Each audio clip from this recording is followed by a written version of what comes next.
So guys, it's 2026, but for a while now, people have been acting like this generation of consoles, the PS5 and the Xbox Series, is the worst console generation ever, and I don't agree. I really don't.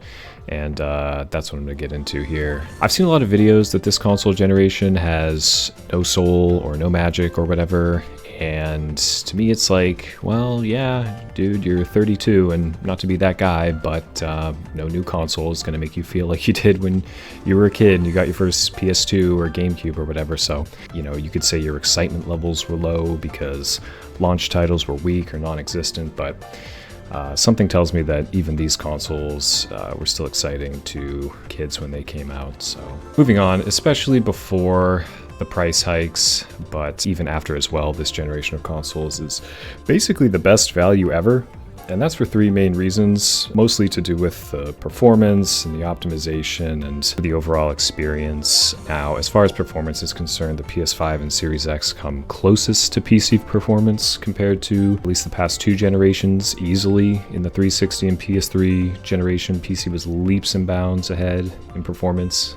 Same with the PS4 and Xbox One generation, no question there. This is the first generation that honestly closed the gap. Back in those days, console games were targeting 30 FPS. Now some games get up to 120 FPS with the minimum at 60, and this basically ties into my second point. It's probably the worst time in history to be a PC gamer. There have been multiple high-profile releases that were unoptimized garbage, where the better, more stable experience was on console. Now, this is an area where I'm usually good to take people's word for it, but found out the hard way myself with games like the Final Fantasy VII Remake, Monster Hunter Wilds, and honestly, for me, Battlefield 6 for some reason ran terribly.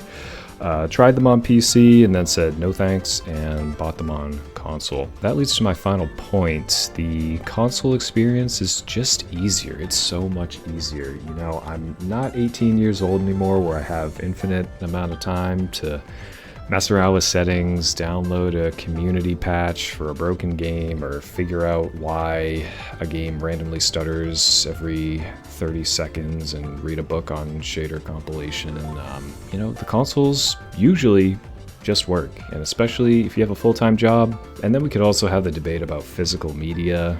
You know, a lot of games, not all of them these days, I'm fully aware, but in many cases you can still get the full quote-unquote 1.0 version of a game on the disc and physically own it on console, which is nice, at least for now, you know, assuming they don't get rid of it.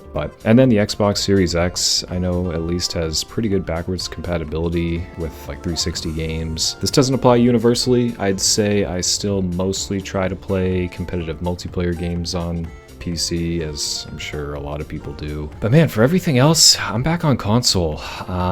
You know, let me know if I'm going crazy. I know more people than ever are buying gaming PCs nowadays, but for me, I'm going in the opposite direction. So yeah, let me know if you're a console supremacist, and I will see you in the next one.